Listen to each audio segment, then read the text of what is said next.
Money bag কই গেল? Money bag হারাইছে।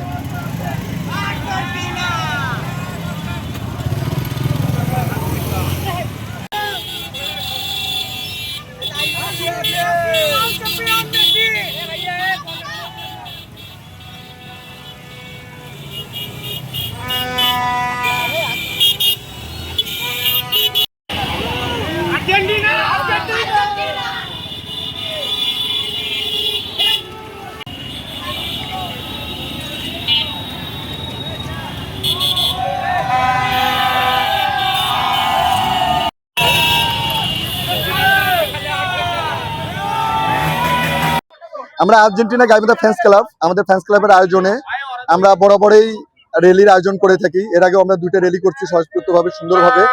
আজকে আমাদের যেহেতু ফাইনাল খেলা, তো সেই উপলক্ষে আমরা একটা র্যালির আয়োজন করছি এবং মামুনদের জন্য পিকআপের ব্যবস্থা আছে। পিকআপে মামুনরা যাইতে পারবে, তাদের সর্বোচ্চ সেফটি মেনটেন করে আমরা পিকআপের ব্যবস্থা করছি। আর আমাদের র্যালিটা গাইবান্ধা থেকে, এখান থেকে বের হয়ে খন্দকার মোড় হয়ে পুরান বাজার থেকে ডাইরেক্ট আমরা ডিসি অফিসের সামনে যাবো, গোল চত্বর হয়ে। ডিসি অফিসের সামনে থেকে ঘুরে এসে সালমা সুপার মার্কেট দিয়ে, মডার্ন দিয়ে আমাদের গাইবান্ধা যে ভাইরাল সরষের ক্ষেত আছে, আমরা ওখানে যাবো, আমাদের ড্রোন শুট নিব। আর সবাই আমাদের র্যালিটা সুন্দরভাবে করার জন্য সহযোগিতা করবেন। আর আমাদের ঘরের কাপ ইনশাল্লাহ ঘরে থাকবে। আমরা অন্য দলের মতো বেশি তর্ক বিতর্কে যাব না। আমাদের মাঠের খেলা আমরা মাঠে দেখে দেবো। আমাদের ম্যাজিক ম্যানের জন্য জাস্ট 10 মিনিট দরকার, বেশি টাইম লাগবে না, 90 মিনিট। 10 মিনিটে আমাদের খেলা আমরা দেখে দেবো ইনশাল্লাহ। আমাদের আশা একটাই, আমরা মেসির শেষ বিশ্বকাপ হিসাবে